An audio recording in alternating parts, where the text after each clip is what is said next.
हरे कृष्ण भक्तों, आज आप सभी सुन रहे हैं कार्तिक मास के अध्याय 27 को। सृष्टि के पालनहार भगवान विष्णु अनंत रूपों में प्रकट होकर सदा अपने भक्तों की रक्षा करते हैं। जब जब देवता संकट में पड़े या धर्म की नींव डगमगाई, भगवान विष्णु ने अपने दिव्य स्वरूप से जग का उद्धार किया है। ऐसा ही एक अद्भुत कथा में है। देवताओं के राजा इंद्र और भगवान विष्णु की यह कथा हमें यही सिखाती है कि अहंकार विनाश की जड़ है और भक्ति ही सच्ची शक्ति है।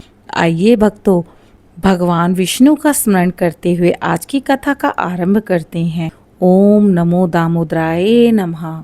एक बार की बात है, स्वर्गलोक में देवताओं के राजा इंद्रदेव अत्यंत गर्व में डूबे हुए थे। उनके पास ऐश्वर्य, वैभव और अपार शक्ति थी। देवगण उनकी स्तुति करते, अप्सराएं नृत्य करती और गंधर्व मधुर गीत गाते। इंद्रदेव ने सोचा, मुझसे अधिक शक्तिशाली कौन हो सकता है। मेरे समान तेज, वैभव, प्रताप तो किसी में नहीं है। उनके मन में धीरे धीरे अहंकार उत्पन्न होने लगा। वे भूल चुके थे कि उनकी शक्ति भगवान विष्णु से ही प्राप्त हुई है। एक दिन महान ऋषि दुर्वासा स्वर्गलोक पहुंचे। उनके हाथ में एक अद्भुत पुष्प माला थी, जिसमें भगवान विष्णु की कृपा का तेज समाहित था। ऋषि दुर्वासा ने वह माला इंद्र को देते हुए कहा, हे इंद्र, यह माला अत्यंत पवित्र है। इसे सदा अपने शीश पर धारण करना, क्योंकि इसमें भगवान विष्णु की कृपा निवास करती है। इंद्र ने वह माला ली, परंतु अहंकारवश उन्होंने उसे अपने हाथी ऐरावत के सिर पर रख दिया।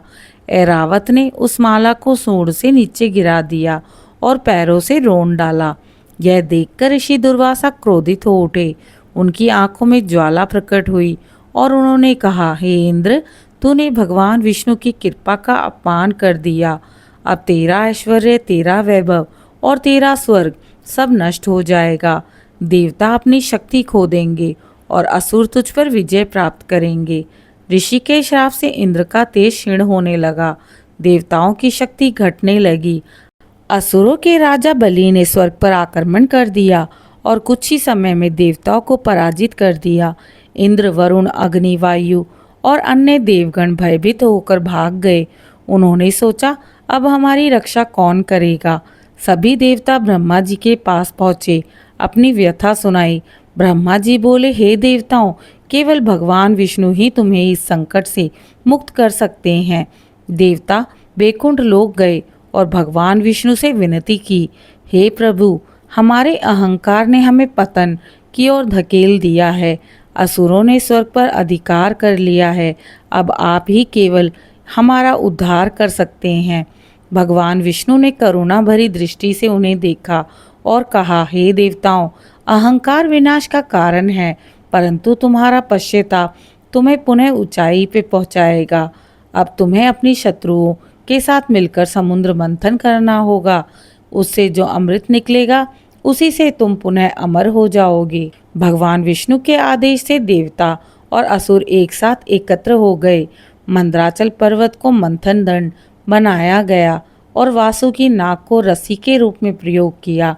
भगवान विष्णु ने कूर्म अवतार लेकर पर्वत को अपनी पीठ पर धारण किया, ताकि वह डूब ना जाए। यह मंथन आरंभ हुआ तो पहले हलाहल विष निकला, जिसे भगवान शिव ने पी लिया। फिर धीरे धीरे अनेक रत्न, देवी देवता और धन की उत्पत्ति हुई। अंत में धन्वंतरी देव प्रकट हुए। उनके हाथ में अमृत का कलश था। अमृत को देखकर असुरों ने उसे छीनने की कोशिश की। देवता निराश हो गए। तब भगवान विष्णु ने मोहिनी रूप धारण किया, अत्यंत सुंदर, मोहक और तेजस्वी। असुर मोहिनी के रूप पर मोहित हो चुके थे। उन्होंने स्वयं कहा, हे सुंदरी, तुम ही अमृत को बांटो, हम तुम्हारे निर्णय को स्वीकार करेंगे। मोहिनी ने मुस्कुराकर कहा, जो धर्म के मार्ग पर है वही अमृत का अधिकारी है। फिर उन्होंने अमृत देवताओं को दे दिया।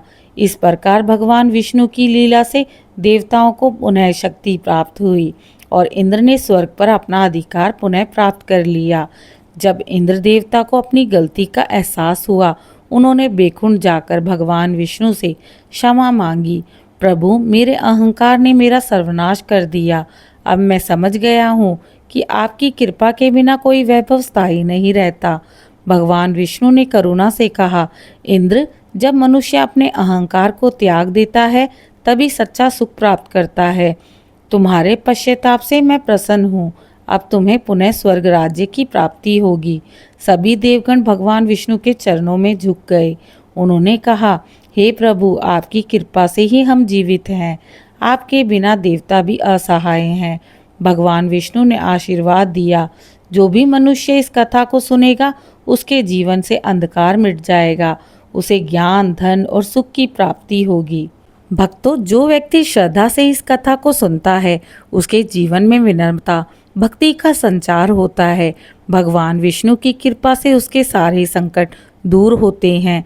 अहंकार, लोभ और ईर्ष्या से मुक्ति प्राप्त होती है।